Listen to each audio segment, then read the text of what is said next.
Ang halimaw sa ilalim ng kama. Sa isang tahimik na baryo sa gitna ng kabundukan, may isang lumang bahay na matagal nang kinatatakutan ng mga tao. Ang bahay na ito ay kilala bilang bahay ng mga sigaw. Sinasabing bawat gabi, naririnig ang mga malalagim na sigaw mula sa loob ng bahay. Ngunit walang nakakaalam kung saan nagmumula ang mga ito. Ang mga matatanda sa baryo ay nagsasabing may isang halimaw na naninirahan sa ilalim ng kama sa bahay na iyon. Isang araw, dumating ang isang pamilya sa baryo at lumipat sa bahay na iyon. Sina Mang Tonyo, Aling Lita at ang kanilang anak na si Nika. Hindi sila natakot sa mga kwentong naririnig nila tungkol sa bahay. Sa isip nila, mga pamahiin lamang ito na wala namang katotohanan. Si Nika ay isang masayahing bata na mahilig maglaro at mag-explore. Agad niyang inikot ang buong bahay, mula sa mga lumang kwarto hanggang sa madilim na basement. Habang naglalaro siya sa kanyang bagong kwarto, napansin niya ang isang kakaibang tunog na nagmumula sa ilalim ng kama. Isang gabi, habang natutulog si Nika, narinig niya ang mabibigat na hakbang na tila papalapit sa kanyang kama.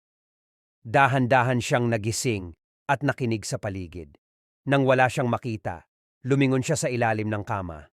Sa kanyang pagkamangha, may nakita siyang pares ng pulang mata na nakatingin sa kanya. Napatalon si Nika sa takot at tumakbo palabas ng kwarto.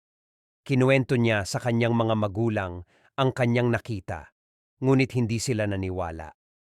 Sinabi nila na baka bunga lamang ito ng kanyang imahinasyon. Ngunit alam ni Nika na totoo ang kanyang nakita.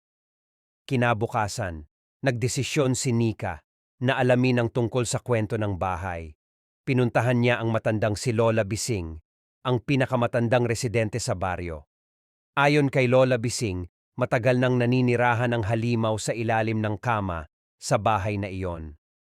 Ang halimaw ay isang espiritu ng isang bata na namatay sa ilalim ng kama dahil sa pang-aabuso.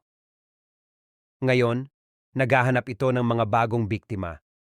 Bumalik si Nika sa kanilang bahay na may balak na tapusin ang sumpa.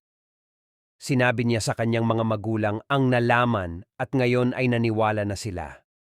Sila ay nagdasal at nagdala ng mga banal na bagay sa kwarto ni Nika.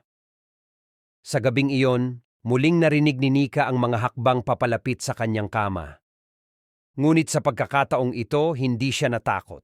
Hawak ang rosaryo, tumingin siya sa ilalim ng kama at nakita muli ang pulang mga mata.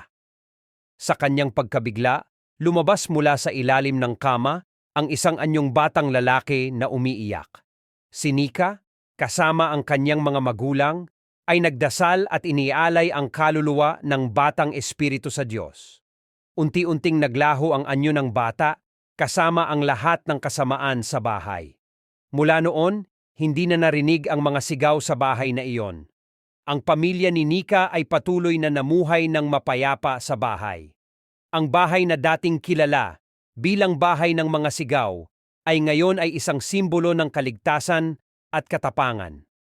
Ang baryo ay bumalik sa normal na katahimikan, at ang kwento ng halimaw sa ilalim ng kama ay naging bahagi na lamang ng kanilang kasaysayan.